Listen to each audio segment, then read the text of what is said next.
There's one really big problem with trying to think positive, and I'm going to show you what it is.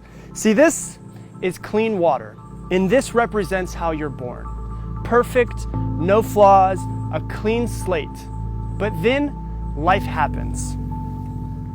We're told how we have to fit in. We're told what we're supposed to do, what's not acceptable, what society wants.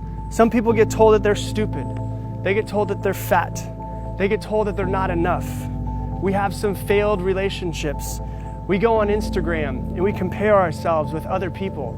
We see the advertisements and realize that we're not as good as the photoshopped photos.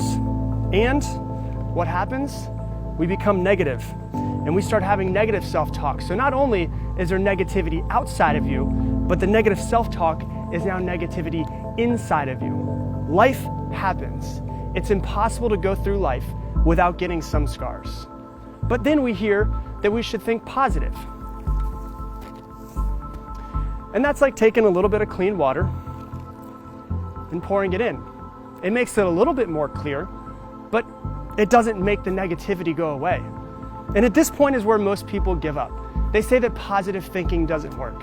Well, if you go at it this way, of course it doesn't work. But then there's some people that try a little bit more positive thinking. And they take more water and they pour it in.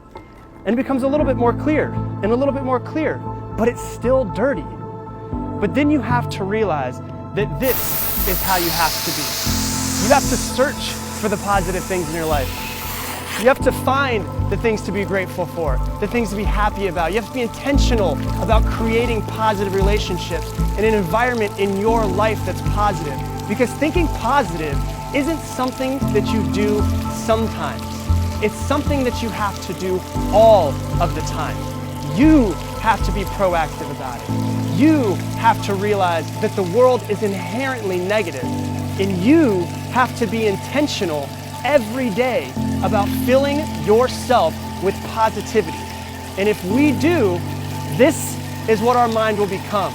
It'll start to become a little bit more clear, and a little bit more clear, and a little bit more clear.